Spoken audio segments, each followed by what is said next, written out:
What's up, guys? Welcome to Bring Your Audience to Work Day. Well, at least that's what I'm calling it today. So I'm out here at the Tour de Gila working. So Tour de Gila is one of those big races, kind of like Tour de France. Not that big, obviously, but it's in the same series, and it's kind of the beginning of the year for that kind of stuff. So I'm out here photographing, and I figure this would be the perfect opportunity to bring you guys out here with me and show you not really like how I'm working, but I want to show you guys how to do panning and get some awesome action shots. So right now what they're doing is they're doing something called time trials, and these are all professional cyclists. So basically they're just going as fast as they can back and forth on this time trial run. It's like 16 miles or something.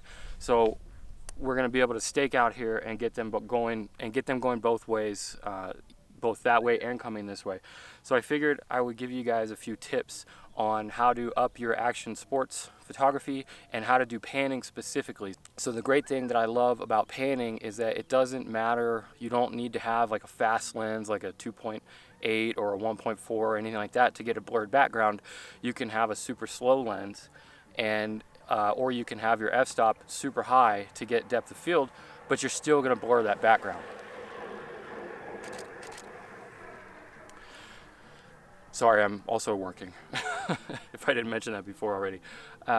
So being able to blur that background is usually, you need a fast lens or something like that. But with panning, it's great because you don't need that, because you're going to let the motion do it for you, and you're going to rely on your autofocusing and keeping track of your subject while they're moving to make the rest of the background blurred out, and it's going to end up looking really cool.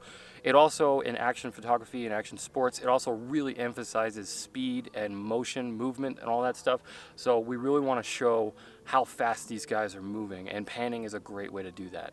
So what do we need? We don't, like I said, we don't need any specific lenses. You can do this with whatever lens you have right now. I'm using a Tamron 70-200 2.8, but I am not shooting at 2.8 right now. Right now, because it's so bright outside, I'm shooting at f/16. You can do panning at any speed, at any shutter speed whatsoever. And if you're seriously new to this stuff, I have a whole basics playlist on photography basics, including shutter speed, aperture, and ISO. So you can check those out if you need like a little refresher, or if you're just unfamiliar with some of those things, you can go check that stuff out right up here. So for panning, there's not an exact number that you stick to every time. I can't tell you, put it on this aperture, put it on this shutter speed, and you'll get it every time. It depends on the motion, the speed of the subject. So first, what you need to do is figure out what aperture you're going to be shooting at. So again, because I'm not using a filter, I don't want to use a filter out here because I just don't need it.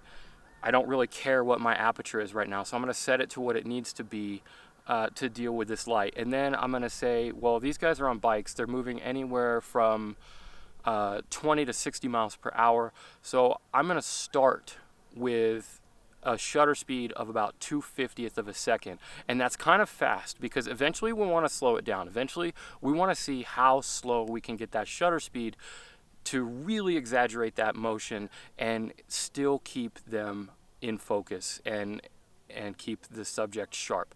But for now, we're just going to walk it down. So we're going to start at 2/50th of a second. I'm going to wait for another one of these cyclists to come by, and I'm going to see what that does. So at 2/50th of a second, I actually need to bump it up to aperture of 6.3 and ISO 100. Here we go.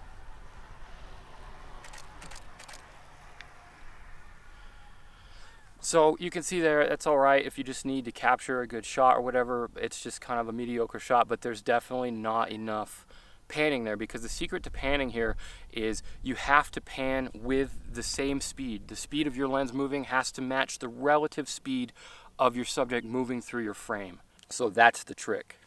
And that's what's going to take time to figure out what your optimal shutter speed is for getting the most blur and still getting a tack sharp subject. So I'm going to go all the way down to 1/125th now, which is half of 250, and I'm going to adjust my aperture accordingly. So now I'm going to keep it a little, just a third of a stop overexposed, and I'll be shooting at f11, 1/25th of a second, ISO 100.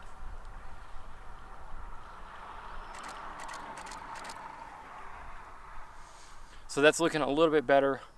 I don't know if it's like twice the motion blur. I mean, theoretically it could be because I halved my shutter speed, but I'm gonna keep going with that. So now I'm gonna drop it down to 60th of a second, and that's gonna put me at f14.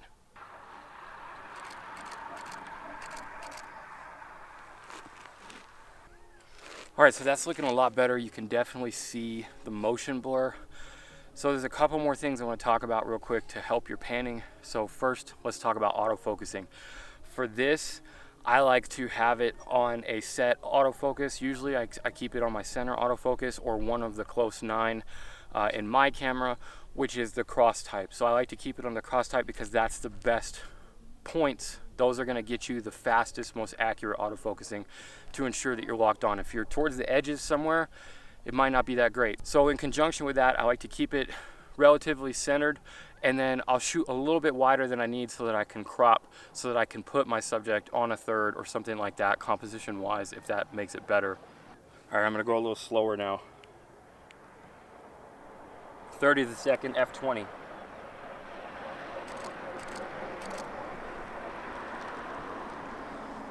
So that's starting to get into the ballpark of where I want the motion blur, 30th of a second, and I'm at 100 millimeters on this 70 to 200. So the other thing I wanted to mention about panning, so panning gets increasingly difficult as you increase your focal length. So the longer the lens you have, the harder it is. It's going to keep steady at faster speeds. Oh, I gotta move. Here comes the biker.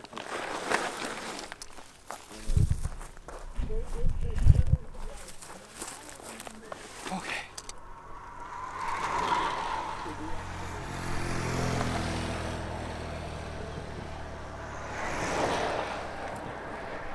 Whew, that was close. All right, so they're starting to come back now and they're getting closer, and that's exactly what I'm talking about here with the focal length. So as they're closer to me, 70 is not good enough, so I'm gonna have to switch to my 16 to 35 or my 45, maybe something wider, so that I can get them coming this way.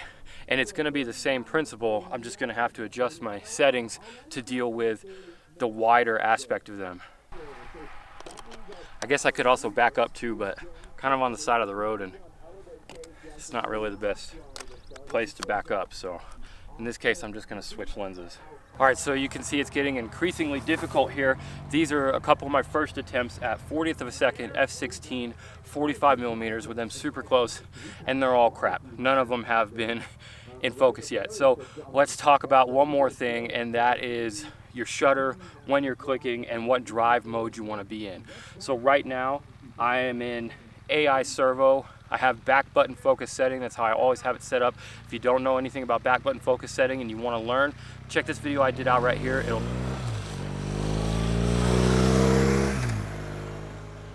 It'll definitely help you out with stuff like this. So I'm going to switch it. I'm going to keep it to AI servo, but I'm going to put it to burst mode on this 5D4, which is not that great, but it'll definitely help. So they're moving a lot faster here. So the faster your subject is moving, the faster you could get away with increasing your shutter speed a little bit to get a little bit better, to get the same motion blur. So there's two ways that I'm gonna do this. I've switched it to burst mode, but I'm not just gonna spray and pray. I'm gonna kind of wait until they're right parallel to me. So I'm gonna start shooting when they're over here, but I want the shot when they're right here, when they're perfectly perpendicular to my lens.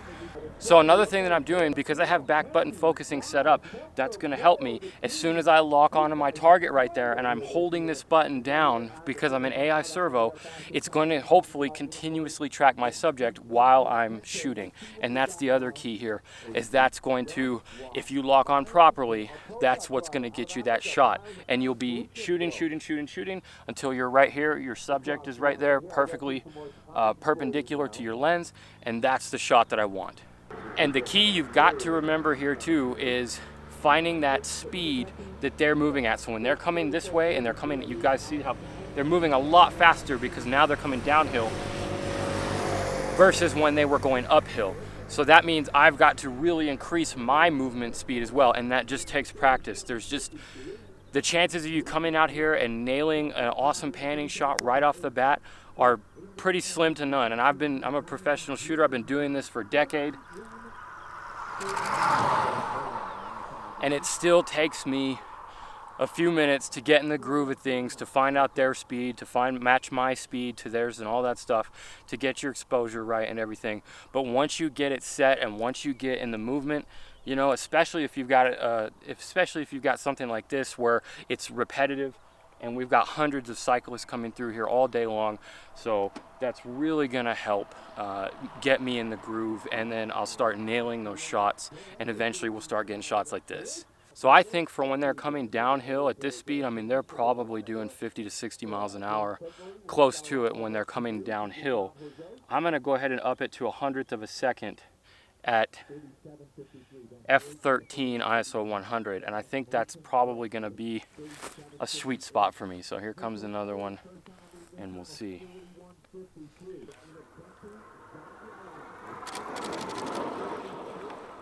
So if you have a lens that has the vibration control modes or the IS modes, whatever you're shooting on, like mode 1 and 2 or 1, 2, and 3, I would go ahead and switch it to 2, because mode 2 is stabilizing on the horizontal axis only, and that's going to help the most for your panning shots. This guy is really close to me. And there's a bike. That's much better. So f13, 100th of a second. That is looking much, much better. Another tip is finish the pan, just like in baseball or anything else, motion. You want that smooth motion, tennis, all that stuff. Finish the pan. All right, so one last tip. I'm shooting with the sun behind me, so it's lighting up my subject nice and evenly. That's going to allow me to get the best settings that I need without any additional help. So the Tour de Gila is a 5-day race. There's different stages going on. Tomorrow is the downtown crit races, and I'm going to show you guys how to take this up a step and use flash. So if you don't have a flash and you don't know how to use a flash or anything like that, that's okay. That's why you need to pay attention to your light source. I'm using the sun to my advantage right now, and I don't need a flash. But the flash is going to come in handy tomorrow, because I've shot this for 9 years in a row now, and I know exactly what's going to happen and where they're going to be. I'm going to be in a totally different lighting scenario, and the flash is going to give me some really cool stuff. So tomorrow I'm going to bring you guys along with me on that. It's going to be a lot louder of an episode, because I'm going to be downtown with like thousands of people, but I think it's going to be pretty cool. I got to get out of the way.